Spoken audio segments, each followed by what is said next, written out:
Welcome to the Featured Anime Podcast. I'm your host, Jack. And I'm Rick. And today we are talking about Etotama.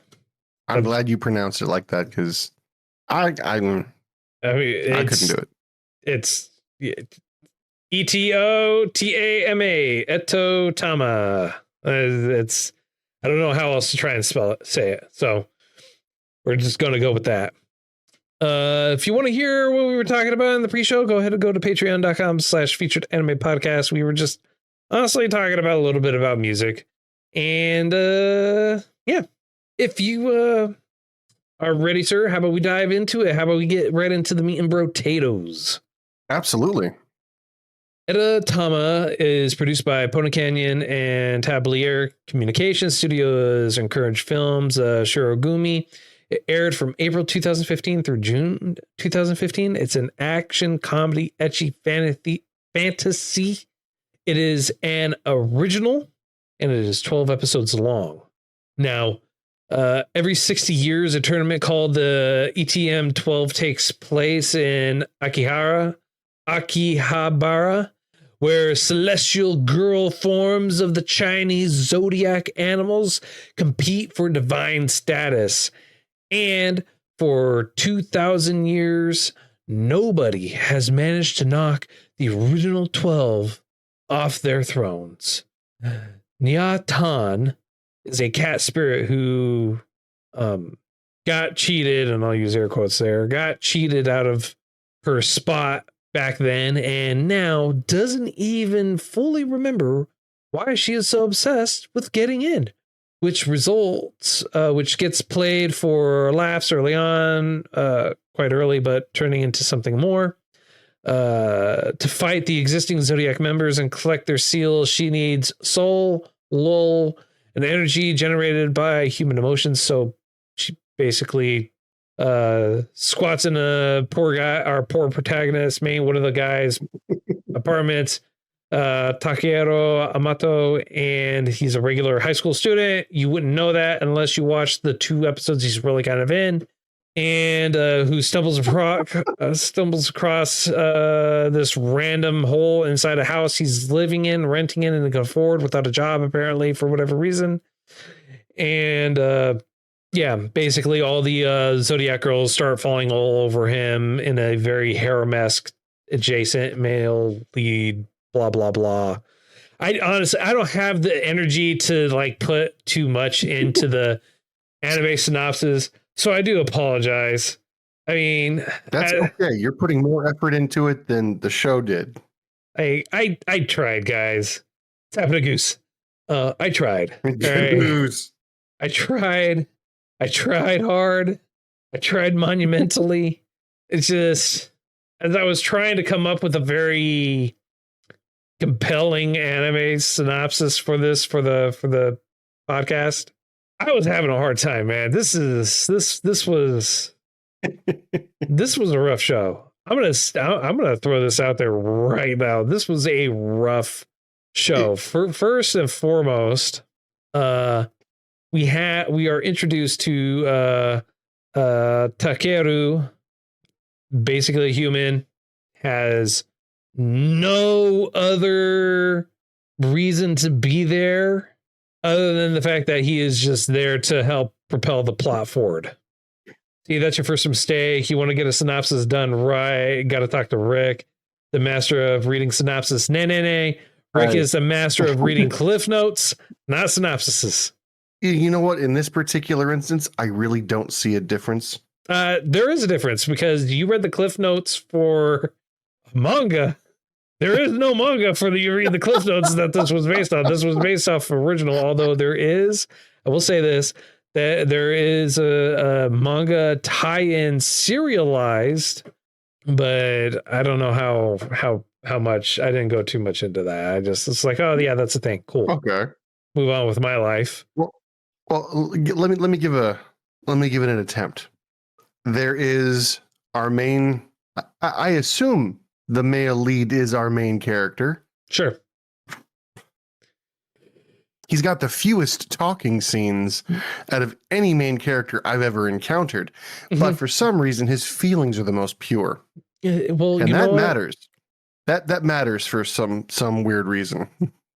Bro, Why? I don't know. look, he is the male anchor. He is the token human in this story. Ain't no other humans in this story other than him.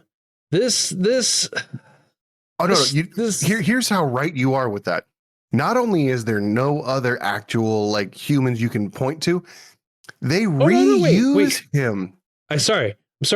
There is one other human that you see at the beginning in like episode 2 and 3 or 4 and like a couple other episodes, and he's the king, whatever. I say this because he's dressed up like king and he's there for like maybe 2 or 3 episodes.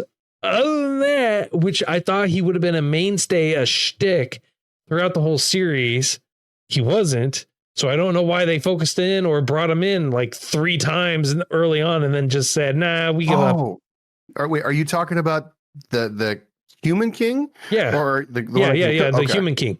Yeah. I was gonna say, because I thought you were trying to say like their manager. I was like, well, I mean, he didn't really have a form except sometimes a sun or a black hole or something. Oh man. So yeah, what ends up happening is they reuse our main boy over here, but they just dress him up like a king. No, and it's a different person. He is 2 different people. He is 2 different people because he's and I know this because they used him at the beginning, and then they did the whole like Chinese zodiac. Oh, name the 12 for this other person, and right. So they had that, and then they had the king on the TV doing something else, like Food Wise or whatever it is for a game show or something like that. Pick your flavor. While he was there too. See, I think it was a pre-recorded show, and I'd like to point out, you mentioned how did he afford the apartment? Simple, from his TV money. Yeah, no. Okay. Well, because he's a high school student. He's a high school student, and he's going to high school. I know this because in 2 episodes, 1 or 2 episodes, he's at the high school. Well, you've never heard of a student worker? Oh, I have, but not one that's on TV, dressed up as a king, living in a shanty apartment house thing that was crazily discounted because it's so decrepit and dilapidated and falling apart with a random interdimensional hole there that the realtors knew about, apparently. Like, yeah, there's this intergalactic dimensional gateway to the realm of the gods that's there in the living room. Don't mind that. We'll give it to you for a steal. Yeah. Unwanted guests periodically. It was in the brochure. Oh man. Yeah, no, this whole show was, I can't even say it was interesting because it wasn't. This show was confusing because nothing made sense. And I told my wife, I had more information every single episode, at least for the first 3 episodes. I'll say that for the first 3 episodes, I had more information in 2 still screenshots than I did for the rest of the episode itself. And the 2 screenshots I'm referring to are the intermissions in the middle of the show. Yeah, because they don't explain anything at all about what soul is, what any of the other stuff is, but in those clips that you can freeze frame on, you hit pause, it explains it very clearly. This is what this is. This is what produces that. You have to be grateful towards a certain zodiac before they can get these little good like boosts from you. And you're essentially feeding these zodiacs your emotions. Yeah. And the reason why our main character is so sought after is he's basically a battery of the purest kind. Of the purest kind. Take that for what you will. And all of these characters have an adult version, a pretty version, and a swimsuit version. I guess. Well, the swimsuit version is because he was sick and he sneezed all over them, and every sneeze rippled clothing away. Look. Okay. So here's the other thing that I want to talk about for Etotama, right? Etotama is basically just one long nonsense story that serves no real purpose. They just kind of fumble their way all the way through. And then you have at the halfway point your beach episode, basically. Yeah. And then after that, you have a 0.5 episode that's not really a 0.5 episode, but it basically is a 0.5 episode. It's a recap. Yep.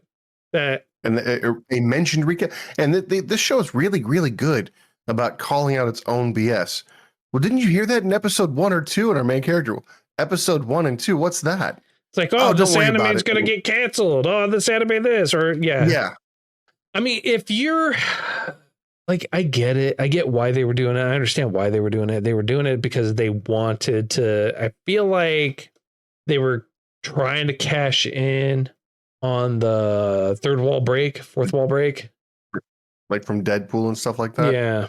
Makes perfect sense, because even the recap episode was like, oh, is this going to be a recap? Well, no, but we're doing flashbacks. Yeah. So, yeah. Great. Yeah, like and they started talking during the naked scenes. Yes, there are a few. The same side beach characters. Scene. It's the beach scene. Same beach scene. They're like, oh, geez, we're really pushing for DVD sales, aren't we? Really? Yeah. Well, what's great is they even had the lights drawn on, and they commented on it being drawn on. And then the cow, for whatever reason, because Nyantan showed kindness one random time, was obsessed with trying to rip off the light that then ended up not mattering anyways, because I don't know if something happened or whatever, but yeah. Why do they always make the cows like sadists? Or no, not say masochists. No, they don't always make embarrassment. It seems like a trope that the cows typically go for. Big boobs, big udders, if you will, and just this is embarrassing. Don't stop. Fruit baskets, cow character, male, isn't that? I haven't seen that. They have the older one, and then they have the revamped one. Either way, the cow character is actually a male character. In fact, half the characters are male, the other half are female, and they have very distinct, unique personality. Anyways, we'll get to that one eventually. Yeah, no worries. I was going to say Fairy Tale had the cow as a flamboyant dude. Moo. Stuff like super horny. Yeah, exactly. Yes. Yeah. In Fruit Baskets, basically the guy had a personality, which was split personality. He'd be really nice or whatever, or timid. And then the other way, he'd be like angry and like, I'm going to mess you up. Oh, well, that seems pleasant. Right. Well, I mean, it's comedically done, because, it's pretty sad when we're like, oh, this is more interesting. Having a discussion about a show we actually haven't done is actually far more interesting than the actual show we watched. Yeah.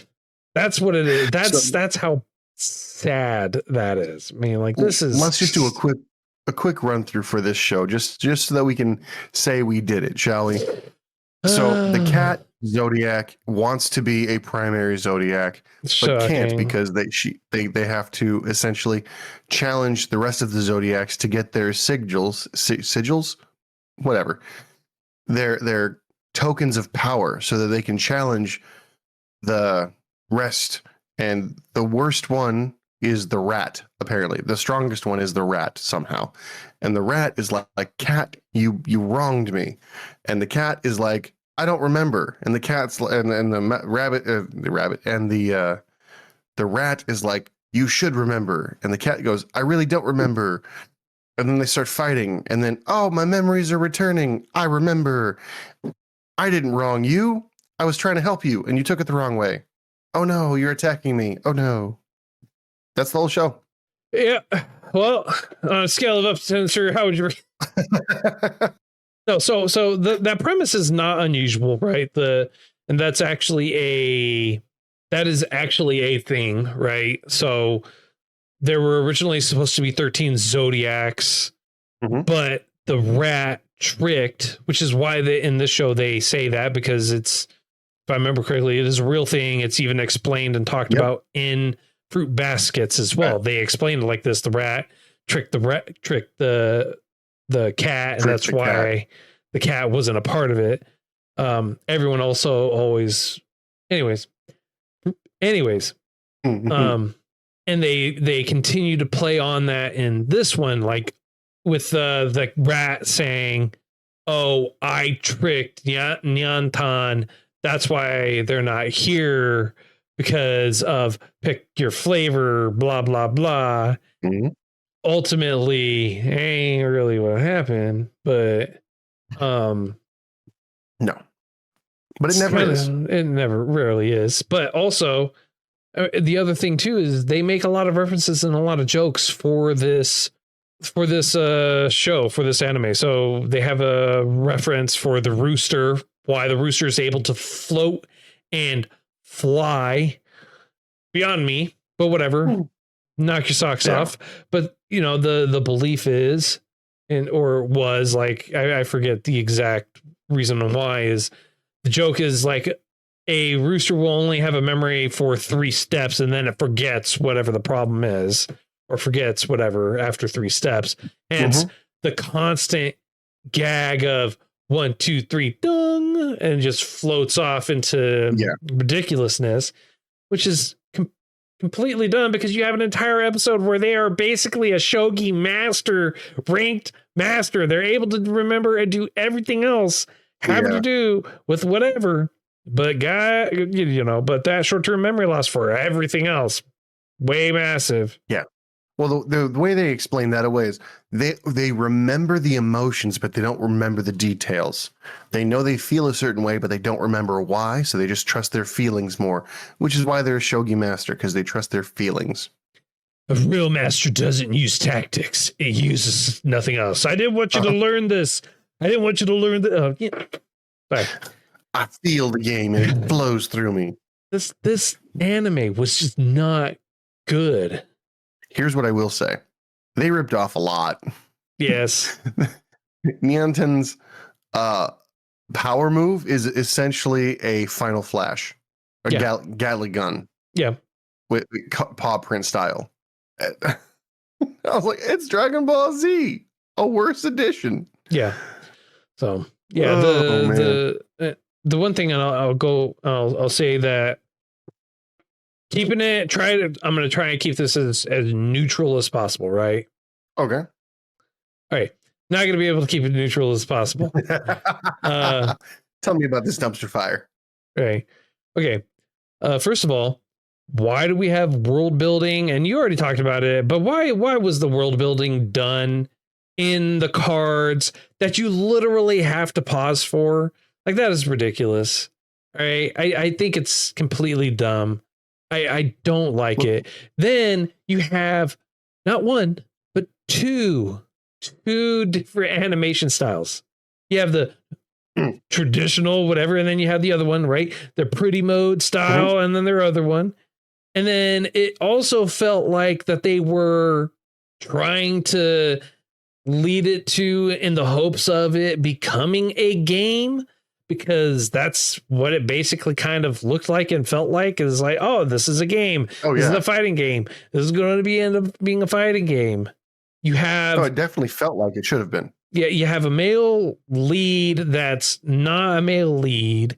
He is basically there. That's it. Like, he is there. In terms of plot, bro he is the periods on the plot. He's like there, ending a sentence, just randomly pops up, shows up anywhere at any point in time. He doesn't drive the story forward. He doesn't serve as any real function in anything. He doesn't really help with anything at all, other than trying to teach a cat how to play shogi. The basic structure is it ended up being one episode per seal.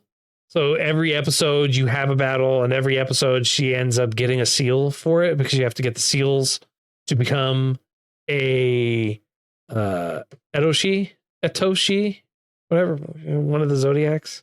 No, there was a few episodes she didn't get any seals. Well, that's because they combined two of them with a third one, so she got 3 at once because she kept trying to bribe her way for that. All right.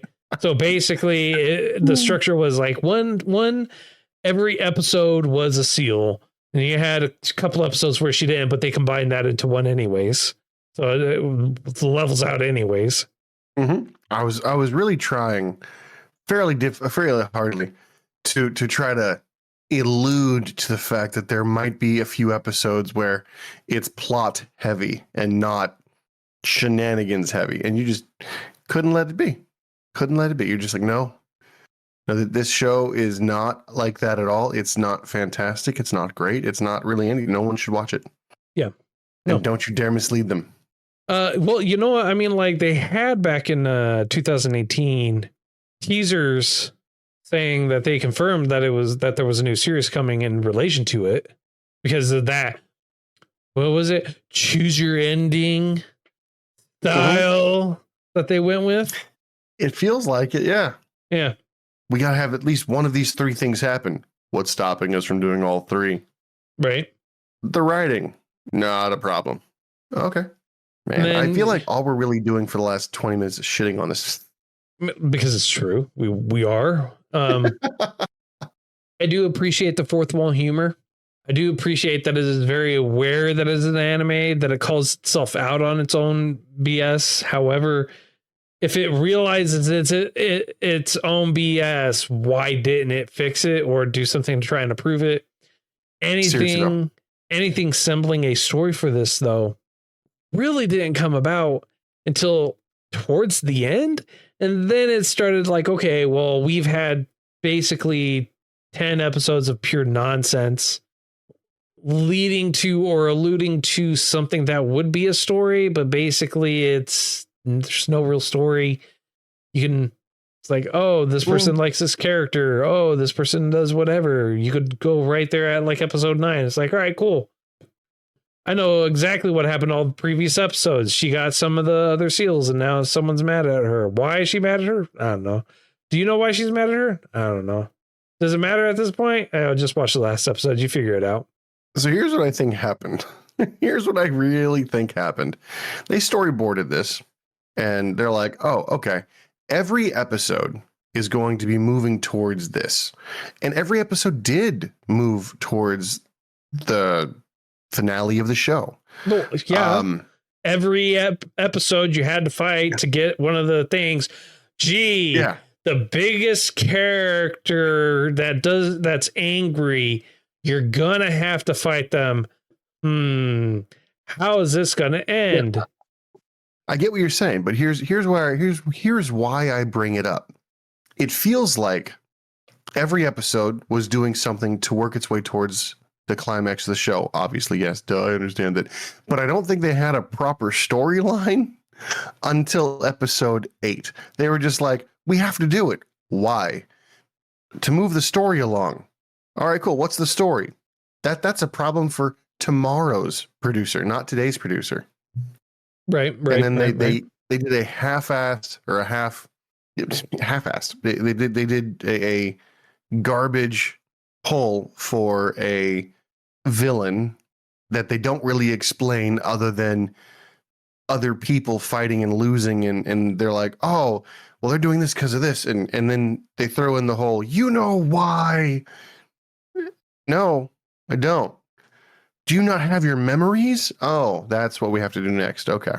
Yeah. Great. It's basically they tried making this into a sketch comedy and it just floundered and failed horribly. And in terms of character development, you have no character development because the writers didn't feel the need to have any character development for this. Every character, one trick pony.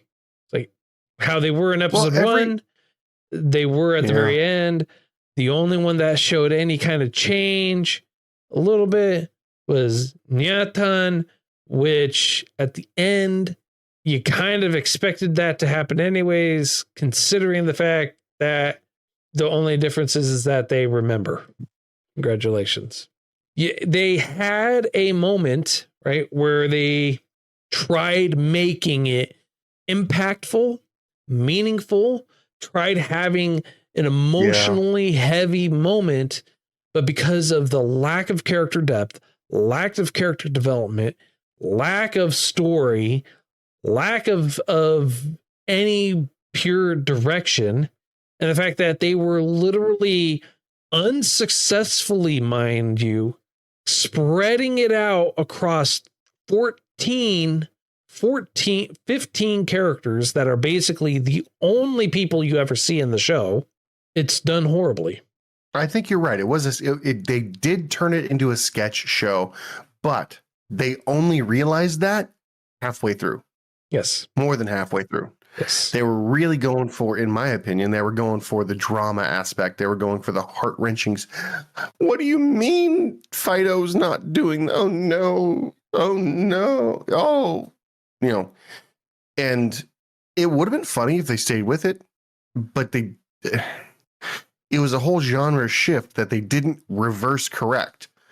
I mean, they didn't go back in past episodes and be like, it's a lighthearted drama, but there's no drama here. Maybe we should just replace this with a different scene. Nope. It's on the floor. Go, go, go. Yep. But it doesn't work. That's okay. People have to watch to find out that it doesn't work. Yeah. In which case we get the money anyway. Yeah. Yeah. Yeah. I don't know. Oh. I don't have a whole much. I don't have a whole bunch more I can honestly say about this. This is we're just sitting here. We're talking circles on it. We're just constantly beating it down. Yeah. I'm sorry, but I have to agree. There's not much more to say. All right.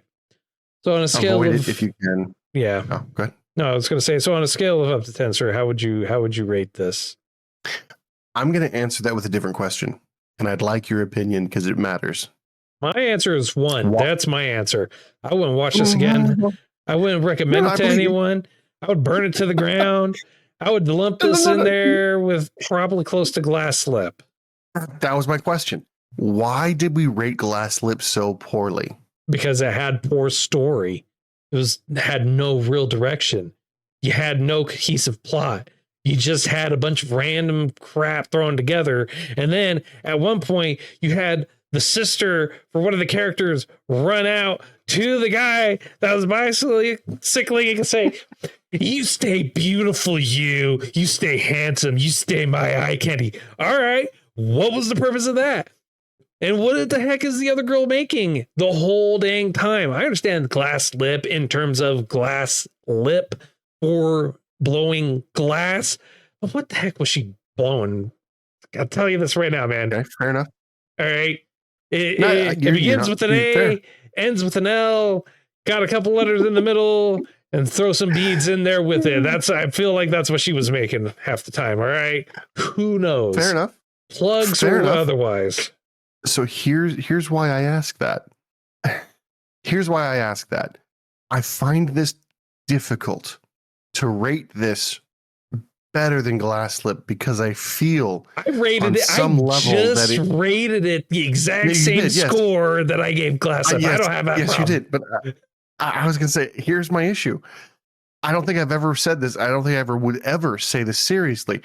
I think Glasslip was better than this. I genuinely don't. For no other reason than animation quality was better. Oh, I disagree with that too. I thought hey, you do you, boo. You're well, you know what, man? Tell you what.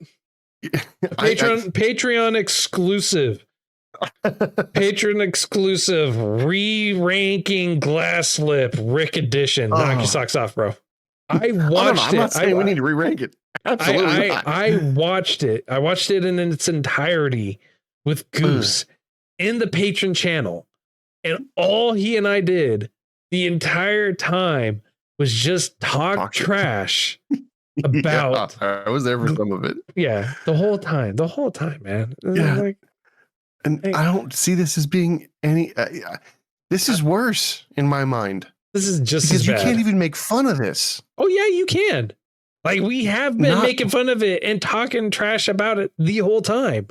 Like we started watching this in the Patreon channel and Goose hopped in there or anyone else hopped in there, I guarantee you there would be so many different spots where you could just start talking trash about it and making fun of it. So that it literally I this is same rank, same level as Glasslip. Bottom of the barrel. I was going to try to rank it lower, but you can't go 0. So this is. I mean, like we found it. To be fair, you rated Glasslip higher than I did. Mm-hmm. So you are technically rating this lower than Glasslip for you. Fair enough. Yeah. Okay. In that case, we found it. We found the one thing we dislike more than Glasslip. So this is a 1 for me. No, this is bottom of. Yeah, no, it's not that I dislike this more. I hate it just as much as Glasslip. It's equal. They're both ones. They're both trash. They're both fair enough. Blow them off the face. And this is honestly, again, people, this is our opinions. 100% our opinions. This is our viewpoints. If you feel like we are getting it wrong, like we just are plain old missing the point, I will be happy. I will be happy to eat my words, so to speak. I genuinely would. I don't think we are. I asked someone about I said this. I think I said the exact same thing for Glasslip. Ain't no one reached out to us. And I think we did that for a lot of the ones where we ranked it really low. It's like, if we got this one, please just let us know. Just reach out to us. Check this out. No. On Crunchyroll, Etotama. Thank you. Etotama. Yeah. Is rated at a 4.0. 56% of the viewers. There's 509 ratings. I just rated mine a 1. 56% of the people who voted said it was a 5-star show. Yeah. I mean, like, it was the same thing for Glasslip. Goose and I talked about those in the Patreon channel. I mean, again, feel free to join us on our Discord, talk to us about it. Like, honestly, I'm always hanging out in there. Even if I'm not in there, I'm always lurking in there, and you're always welcome to reach out to us in there. So I ain't got nothing else to say other than next week's choice. And then I'm going to read a comment that we got a few days ago off of Apothecary Diaries from Spotify. Oh, okay. So I think it's pretty good. I don't know the details on it, but anyways, next week we're going to be talking about Frieren Beyond Journey's End.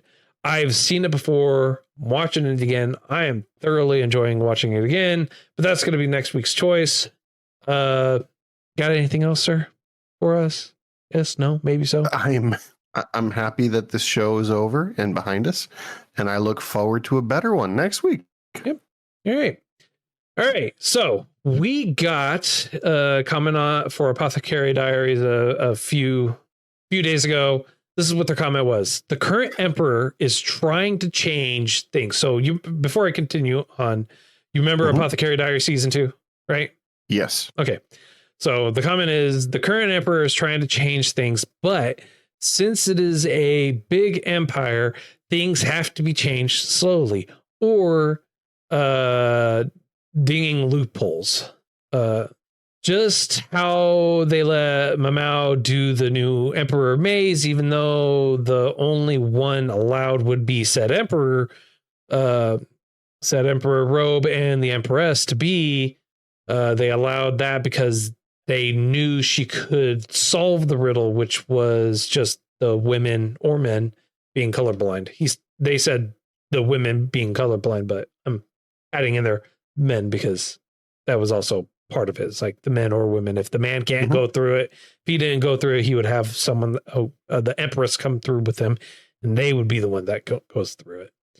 Comments, reply. Do you have anything you'd like to say, good sir? To that, I agree with that. More to the point, The only thing I did not like about Apothecary Diaries that made no sense to me at the time, in later thought, it makes a little bit more sense. Why did she seem more clever than the people in charge? And granted, she's the main character. Okay, fine, I get it. Yeah. But the fact that she was able to decipher the color blindness and the Emperor and Gingy were not able to figure that out. Because that's not on their mind. It's for them. The Emperor was just going through it because of kicks and giggles. It's not that he actually needed to. So he was just trying to go through the whole thing, even though the customs are still being upheld. The guy behind the door is like, it's up to you, whatever you want to do. But no, you're not supposed to go through it like that. That makes sense. Also, to kind of point out to, because you had said like the Emperor is like, why doesn't the Emperor just do this or do that? It's like, bro, Emperor don't give a hoot about personnel. He's got people who have people who have people who have people for that. He don't care about none of it. He's just along for the ride. He's like, I have one of my concubines talking about this over here. Yeah, let me just wet my whistle on a little bit of fun and until this gets boring, off with her head, type of deal. Yeah.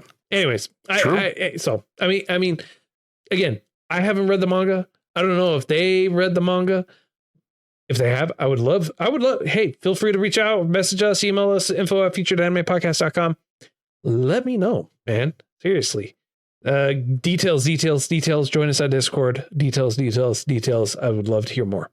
Love the comment though. Very much appreciated. Yeah. So that's all the time that we have for today. And if you feel like we did too much justice and not enough justice or anything like that, feel free to contact us and let us know. All our contact information is in the show notes as well as on our website at featuredanimepodcast.com. You can also join us on Discord and talk to us and hang out with us in there. And then, of course, on stream as well, where we stream majority of our episodes on twitch.tv/featuredanimepodcast. And then, of course, we have some affiliate links for you as well for Crunchyroll. Get yourself a nice free trial or get a discount off their store. Links for you are in the show notes for that. And then let's not forget about Tokyo Treats. Nice, wonderful, delicious treats every single month coming straight to you. If you use our affiliate link along with coupon code Featured Anime, you get $5 off that very first box. And trust me, the treats are worth it. And of course, let's not forget one of the best ways you can support us is by going to patreon.com/featuredanimepodcast. If you go there, $1 a month gets you access to bonus content that we usually post with every episode. And of course, don't forget about some Swinky swag, shop.featuredanimepodcast.com. And until next time, I'm Jack. I'm Rick, and we'll see you next time.